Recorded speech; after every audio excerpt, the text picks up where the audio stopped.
1875 में यह पुस्तक लिखी गई, किस परिप्रेक्ष्य में लिखा गया, तो मैंने उस वक्त देखा कि महात्मा ज्योतिबा फुले ने 23 सितंबर 1873 को सत्य शोधक समाज की स्थापना की थी। उसके बाद में पुस्तक आर्य समाज की स्थापना हुई। मैंने महात्मा ज्योतिबा फुले की जीवनी शुरू की। हमारे भाई बैठे हैं श्रीवास्तव जी, जो श्रावस्ती उस काल के कण में हमारे जिस शिवसेना से भी मैं जुड़ा था, उद्धव जी वगैरह उनके पिताजी हमको अच्छी तरह जानते हैं। हमारे छगन भुजबल वगैरह कई बार उनको पूरे भारत में मैं लेके गया था। लेकिन उनके पिताजी ने भी एक पुस्तक लिखी थी, देवाचा धर्म आणि धर्माचा देवळ, मराठी मध्ये तो पुस्तक है, उसको मैं हिंदी में ट्रांसलेट करूंगा। वो श्रीवास्तव श्रावस्ती, जिसको हमारे यहाँ मतलब आपके ही समाज से बाला साहब ठाकरे और जो अपने स्वामी विवेकानंद, समय बहुत कम है, हर विषय बिंदु पर मैं चर्चा नहीं करना चाहता हूं। साथियों, जब मैंने महात्मा ज्योतिबा फुले को पढ़ा, मुझे ऐसा लगा इस कालखंड में पूरी धरती पर पति पत्नी ऐसा सोशल रिफॉर्मर इस धरती पर पैदा नहीं हुआ है। आप सिर्फ इतना जानते होंगे कि वो एक पढ़ने के बाद अपनी पत्नी को पढ़ाया, फिर लोग कीचड़ मट्टी फेंके, फिर उसके बाद ऐसा ऐसा हुआ, फिर उन्होंने कई स्कूल खोले, इतने तक आप जानते होंगे। शायद आप सबको नहीं मालूम है महात्मा ज्योतिबा फुले पुणे कंस्ट्रक्शन कंपनी के एक डायरेक्टर थे और उस काल में जमशेदजी टाटा का 2 लाख का टर्नओवर था, महात्मा ज्योतिबा फुले के पुणे कंस्ट्रक्शन कंपनी का 20 लाख का टर्नओवर था। यानी आज का जो टाटा कंपनी है, आपके जो पितामह महात्मा ज्योतिबा फुले हैं, 20 पट ज्यादा पैसा उनके पास था। ऐसा रिफॉर्म मुंबई में आप कभी गए होंगे, वहां का जो सीएसटी स्टेशन है बड़ौदा नरेश में, आप बड़ौदा में वहां जाइए, वहां का जो भवन है, तमाम बड़ी बड़ी बिल्डिंगें पुणे में कतरज बोगदा उस काल में उन्होंने बनाया। और इस बिहार की धरती से, बिहार के लोग हैं, बिहार तो सम्राट अशोक की स्थली है, तो गर्व तो होना ही चाहिए, तो यहाँ आना ही चाहिए। तो ठीक है, मैं समझूंगा जितने आए और कम आए और भी आना चाहिए। और मैं चाहता हूँ बिहार की धरती, मेरी वक्तव्य को शुरू करूं उसके पहले मैं क्या कहना चाहता हूं, आने वाले 11 अप्रैल को महात्मा ज्योतिबा फुले जो भी संसाधन लगेगा सम्राट अशोक क्लब के साधन से मैं पटना में मैं हर चीज मुहैया करूंगा। आप लोग 11 अप्रैल को बिहार की धरती पर महात्मा ज्योतिबा फुले का जो जन्मदिन है 11 अप्रैल, उसको आप धूमधाम से मनाइए। और भी एक चीज मैं आप सबसे अपेक्षा करना चाहता हूँ, ये बहुत ही बढ़िया समय है, पूरे इन तमाम प्रदेशों में माहौल बड़ा अच्छा है और वहां की जो बोध गया की धरती है उसको भी मुक्ति का काम शुरू कीजिए। पूरे भारत से हर संगठन में आपके साथ खड़ा करूंगा। सम्राट अशोक क्लब के पीछे हर संगठन, चाहे वो डॉक्टर बी आर अम्बेडकर संगठन हो, महात्मा ज्योतिबा फुले की संगठन जो जिसकी महात्मा ज्योतिबा फुले के परिनिर्वाण के बाद में सरदार फुले अध्यक्ष बनी, वहां की तमाम कमेटी महाराष्ट्र की, मुझे देखा, मैं आज से लगभग 38 साल पहले उसी तरह से जिस तरह से महात्मा ज्योतिबा फुले ने सत्य शोधक समाज से शादी की थी, 38 साल पहले मुंबई की धरती में मैंने मेरी शादी की। हमारे भाई बैठे हैं यहाँ पे, हमारे बैंक के भी हैं, अवधेश जी गए हमारे घर पर उस काल में।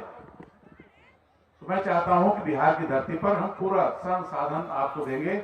आप सम्राट अशोक क्लब आगे बढ़े, 27 साल हो गए, अब 5 साल के अंदर हमारी बातचीत होती है। हमारे बैठे हैं अवधेश जी, बोले कि सर अगर 5 साल हम सिस्टमेटिक काम कर लें तो पूरे भारत को हम कैप्चर कर लेंगे। मैं समझता हूँ 3 साल आप काम कीजिए, सम्राट अशोक क्लब के बहादुरों 3 साल आप काम करो, पूरे देश में हमारी जितनी भी संगठनाएं हैं सब आपके पीछे मैं खड़ा करूंगा। आज मैं आप सबको धन्यवाद देता हूं। शहीदों के मजारों पर लगेंगे हर बरस मेले, वतन पर मिटने वालों का मरने वालों का यही बाकी निशान होगा। आज आपने, मैं शहीद जगदेव के बारे में, मैं उस अम्बेडकर भूमि में, महाराष्ट्र की भूमि में, केरल की भूमि में, पूरे भारत में हर जगह मैंने चर्चा किया। मैं बोला अगर आज डॉक्टर बी आर अम्बेडकर अगर यहाँ जिंदा होते, बोलते आपका सच्चा सबूत कौन है, तो वो सबसे पहले शहीद जगदेव प्रसाद के गले में फूल पहनाते। जगदेव बाबू को मालूम था लोगों ने कहा था कि आप वहां मत जाओ, लेकिन उन्होंने कहा नहीं, पहली पीढ़ी गोली खाएगी, दूसरा पीढ़ी जेल जाएगा, तीसरा पीढ़ी राज करेगा। तो आज सम्राट अशोक क्लब को मैं फिर से धन्यवाद देता हूं। ऐसे अमर शहीद जो भारत के लेनिन जगदेव बाबू के नाम पे आपने इतना बड़ा जो मेला लगाया, इसके लिए मैं आपकी भूल भूल प्रशंसा करता हूं। तीसरे जो महापुरुष हमारे श्रीवास्तव जी ने, हमारी चर्चा हो रही थी, बैठे थे रेस्ट हाउस में, हरिश्चंद्र जी सदस्य हमारे अध्यक्ष साहब और सब थे। हो गया वक्ता का मतलब कोई बातें रिपीट नहीं होनी चाहिए, हर बातें अपने पे रखनी चाहिए, क्योंकि बहुत ही विद्वान हैं। उन्होंने सम्राट अशोक, उनको जितना समय दिया जाए कम है, 2-2 घंटे कम है, लेकिन वक्ता यहाँ बहुत ज्यादा है। थोड़े समय में बहुत अच्छी बातें, सम्राट अशोक की अच्छी बातें उन्होंने रखी। मैं बताऊं आपको, मैं भी एक इतिहासकार हूं। हमारे घर में सब पीएचडी कर रहे हैं, तो अवधेश जी को मालूम है, मेरी पत्नी भी वकील है, मेरा बेटा भी वकील है, हमारी बहू भी वकील है, सब LLM करके पीएचडी कर रहे हैं। 2 बेटियां हमारी प्रोफेसर है, हमारा बिजनेस है, धंधा है।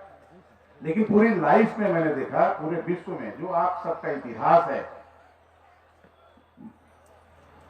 महात्मा ज्योतिबा फुले पति पत्नी का, ऐसा इतिहास पूरे विश्व के सोशल रिफॉर्म में नहीं है। सम्राट अशोक जैसा राजा पूरे विश्व में नहीं है, और तथागत बुद्ध जैसा, हमारे महाराष्ट्र में कहते हैं, हमारे कभी लोग छाती को कौन सांगू जगह ऐसा विद्वान होना नहीं, और ऐसा डॉक्टर BR अम्बेडकर पर समर्पित है कि मैं छाती ठोक के कहता हूं कि ऐसा विद्वान नहीं होगा। ऐसा विद्वान अगर हो भी गया तो बुद्ध भगवान इस धरती पर दूसरा कभी हो ही नहीं सकता।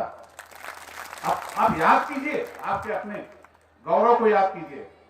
मैं कुछ थोड़ी सी यह भी चर्चा करूंगा, पूरे जो प्रदेश में, देश में जो सनातन की बात चल रही है, क्योंकि मैं किसी तथागत बुद्ध की जितनी वाणी है, जो 84,000, क्योंकि मैं सम्राट अशोक की जो स्तूप से आज का जो विषय बिंदु है उससे मैं हट के नहीं बोल रहा हूं, ध्यान रखें। सम्राट अशोक की जितनी भी 84,000 स्तूप हैं, चैत्य हैं, विहार है, वाणी है, वो सम्राट अशोक और हमारे भिक्षु संघ बैठे हुए उनके 84,000 वाणी उसी पर आधारित उन्होंने बनाए हैं। आज अगर हम बुद्ध के बारे में चर्चा न करें तो थोड़ा सा मैं समझता हूं कमी होगी, क्योंकि हमारे एक साथी ने अशोक के बारे में चर्चा किया।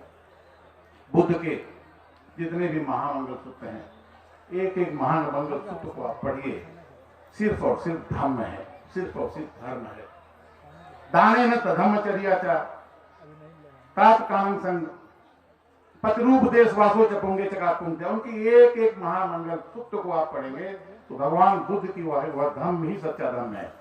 आज हमारे इस देश में, मेरी बात को आप ध्यान से सुनिए, पूरे देश में लोग कहते हैं धर्म धर्म धर्म, धर्म नहीं, धर्म न हिंदू ईस है, धर्म न मुस्लिम जैन, धर्म चित्त की शुद्धता, धर्म शांत सुचैन।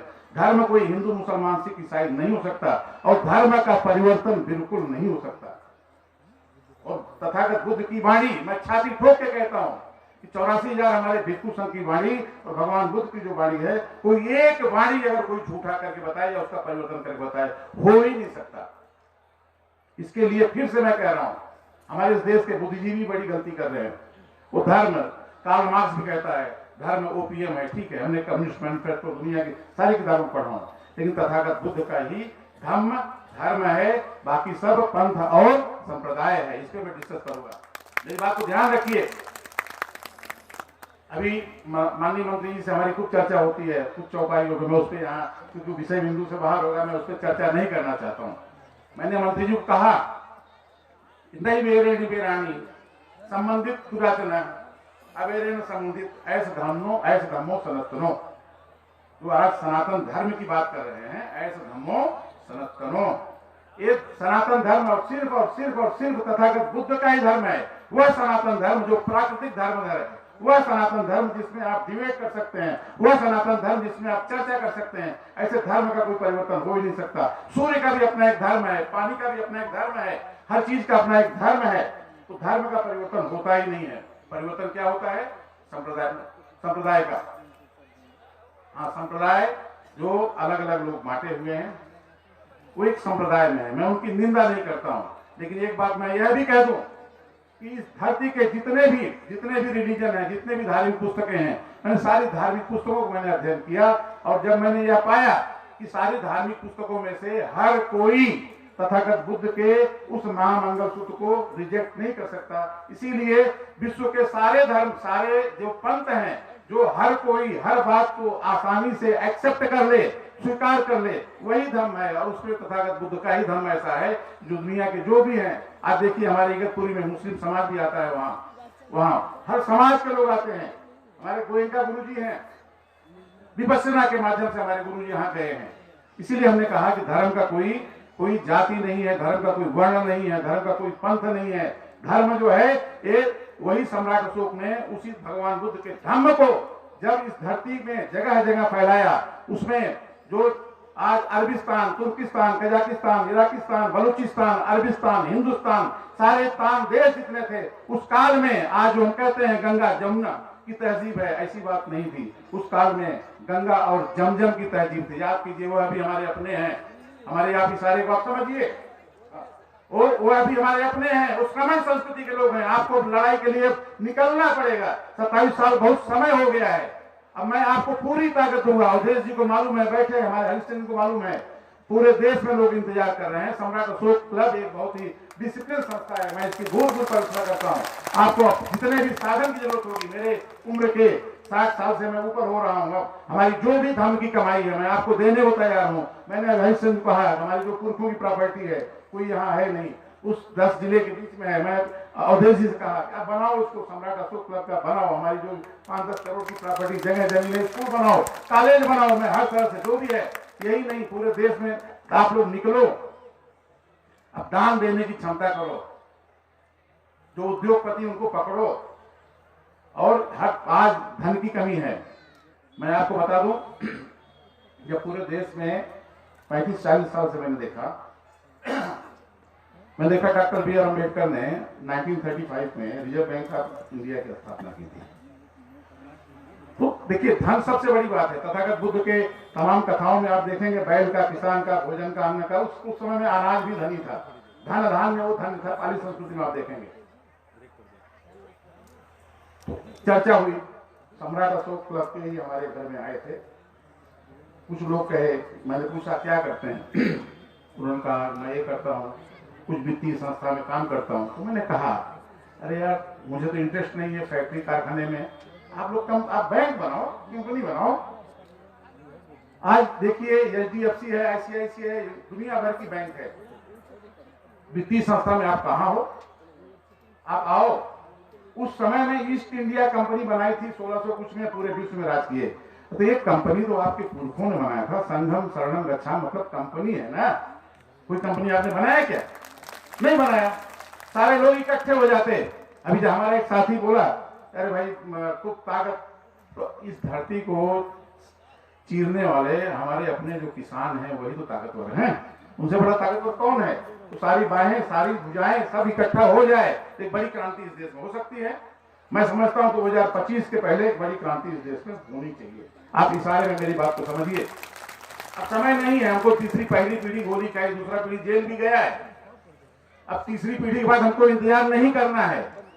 सारा संसाधन आपको बता दूं, मैं यादव शक्ति पत्रिका 18 साल पहले मैंने गठन किया था। नावी समाज 2000 समाज, उनको हमने इकट्ठा किया, बुलाया वहां पर राजस्थान की धरती, पूरे भारत के नावी समाज कहता है कि अब जो है, जो महाराज उपाली, नावी धनानंद, पद्मनंद, जो नंदवंश, वह भी उनको हम लोगों ने जगाया है, वो आपके साथ आने को तैयार है ना। लिच्छवी गणराज्य है। आज से 2000 साल पहले सात के मोरी, कोली, लिच्छवी, विशाली, विदय, अलकत्व, भग्ग, मल्ल, रक्त, ये आपके 10 गणराज्य थे। 10 गणराज्यों में आपके राजा थे। सारे राजा इकट्ठा होकर के महाराजा बनाते थे। वही तो हमारे सम्राट शंकुतुत थे, वही तो हमारे सम्राट अशोक थे। आप सोचिए, समझिए कि आपका ये जो 10 गणराज्य था, आपके जो राजपाट था, खत्म कैसे हुआ? आप थोड़ा इतिहास को पढ़िए, समझिए। उस काल से आपके 10 गणराज्यों को खत्म करने के लिए उन्होंने 10 अखाड़े बनाए। बनते जी 10 अखाड़े बनाए।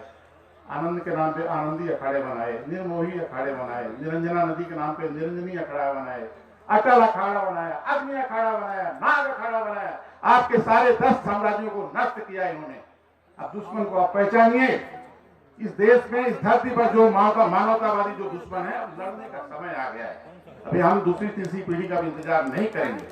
और मैं आपको बता दूं कि हमारे लोग इतने, ये देश हजारों साल से लूटा गया है, पैसे की कोई कमी नहीं है।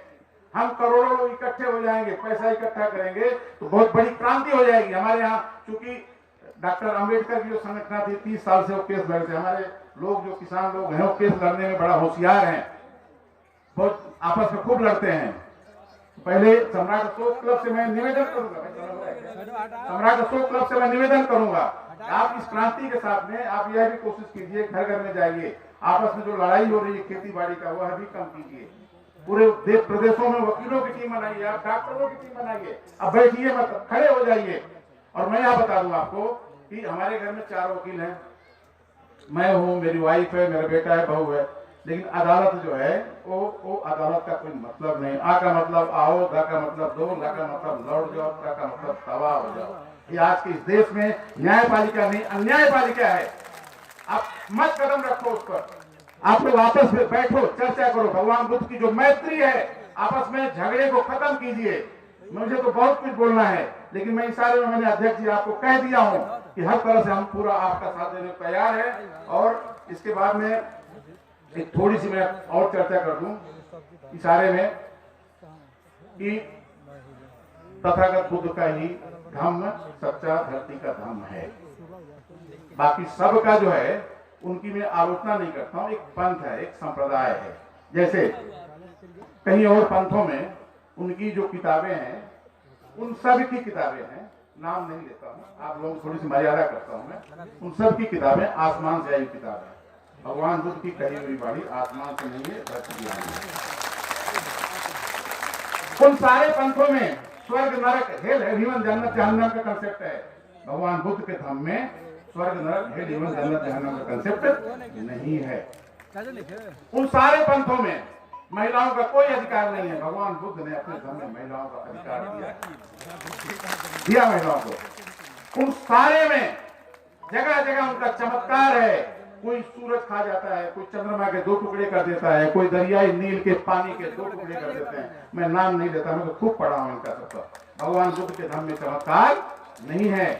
उन सारे पंथों में वो कहते हैं एको हम द्वितीयो नास्ति शरण में आओ, मैं ही सब कुछ। वो भी कहते हैं, वो भी कहते हैं, वो भी कहते हैं। तथागत बुद्ध कहते हैं आपको किसी के शरण में जाने की जरूरत नहीं है, अत्यधिको अपने अंदर जाओ।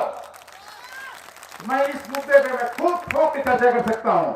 आप जो 4 शंकराचार्य है उसमें से आपको चारों वर्णों को मिल सकता है क्या? नहीं मिल सकता है। आप समझिए भगवान बुद्ध का धम्म जो है पूरी दुनिया में सारे संप्रदायों को काट सकता है, खत्म कर सकता है। मैं समझता हूँ समय की सीमा रेखा हो रही है। मैं मेरी वाणी को कहीं मैं उल्लंघन भी कर रहा हूँ। सम्राट अशोक क्लब बड़ा शांति का क्लब है, सबको लेके चलता है, लेकिन दुश्मन को आप पहचानिए। अब दुश्मन को मारने का समय आ गया है, अब बहुत हो गया। आपने जितने कैंप किए बहुत सफल किए हैं, और यही बोल के मैं मेरी वाणी को विराम करता हूँ। और मैं जो बिहार के लोग हैं उनसे मैं कहूंगा, और सम्राट अशोक क्लब को मैं मुंबई में निमंत्रित करता हूँ, आइए। हमारे 500 करोड़ का बुद्ध विहार है, वो बुद्ध भूमि फाउंडेशन सम्राट Ashok Nagar, doctor B are Ambedkar चौक, जिसका मैं चीफ पेट्रन हूँ। आज जो हमारे अवधेश जी गए वहां पर, आप वहां कार्यक्रम लगाइए, आइए हमारे साथ में। पूरे देश में हर जगह आप निकलिए, आगे बढ़िए। मेरी जो भी बुढ़ापे की कमाई है मैं आपको देने को तैयार हूँ। साथियों, नेशनल जनमंच को सब्सक्राइब करें, साथ ही बेल आइकन की घंटी को बजाएं।